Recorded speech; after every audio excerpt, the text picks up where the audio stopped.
മഴയൊക്കെ ഒന്ന് കുറഞ്ഞതിന് ശേഷം ഞങ്ങളൊന്ന് അമ്പലത്തിലോട്ട് പോവാം കേട്ടോ. അപ്പോൾ ഇത്ര ദിവസം ഭയങ്കര മഴയായിരുന്നു. അപ്പോൾ കൊച്ചിനോട് രാവിലെ ഇപ്പോൾ അമ്പലത്തിൽ പോകാൻ പാടാ. അപ്പോൾ മഴയൊക്കെ കുറഞ്ഞ ദിവസം നോക്കി ഞങ്ങൾ അമ്പലത്തിൽ പോവാം കേട്ടോ. അപ്പോൾ നമ്മൾ മൂവാറ്റുപുഴയ്ക്കാണ് പോയത്, മഹാദേവൻ്റെ ക്ഷേത്രത്തിൽ.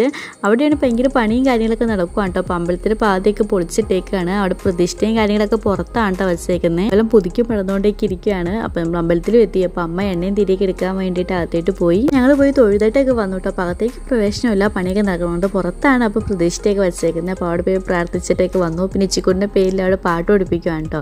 അപ്പോൾ ചേച്ചി അവിടെ ഇരിക്കുന്നുണ്ട്. അപ്പോൾ ഇച്ചിക്കുട്ടിൻ്റെ പേര് പാട്ടൊക്കെ പാടിച്ചു. അവൻ ശ്രദ്ധാപൂർവ്വം ഇങ്ങനെ കേട്ടുകൊണ്ടിരിക്കുകയാണ് കേട്ടോ. കൊച്ചിൻ്റെ പേരൊക്കെ ഇടയ്ക്ക് പറയുന്നൊക്കെ ഉണ്ട്. അപ്പോൾ അവൻ ഇങ്ങനെ മിണ്ടാണ്ട് നോക്കിക്കൊണ്ടിരിക്കുകയാണ്. അപ്പോൾ അത് കഴിഞ്ഞ് പിന്നെ നമ്മളിങ്ങനെ അവിടെ നിന്ന് ഇറങ്ങി കേട്ടോ. അത് ഭയങ്കര ആക്റ്റീവായിരുന്നു കേട്ടോ. അപ്പോൾ അമ്പലത്തിൽ വരാൻ ഭയങ്കര ഇഷ്ടമാണ് ഇച്ചിക്കുട്ടനെ. ഏറ്റവും വലിയ കാര്യം എന്ന് വെച്ചാൽ അവന് പൈസ ഇടാൻ വേണ്ടിയിട്ടാണ്. പൈസ ഇടാൻ ഭയങ്കര ഇഷ്ടമാണ്. അമ്പലത്തിൽ ചെല്ലുമ്പോൾ തന്നെ പൈസ ഇടാൻ പറയട്ടോ, ഇടാൻ വേണ്ടിയിട്ട്. അപ്പോൾ അമ്പലത്തിൽ നിന്ന് തൊഴുതൊക്കെ നമ്മളിങ്ങനെ ഇറങ്ങി പോന്നു. പിന്നെ ബസ്സിലാണ് പോയത്. അവന് ഭയങ്കര ഇഷ്ടമാണ് ബസ്സിന് പോകാൻ.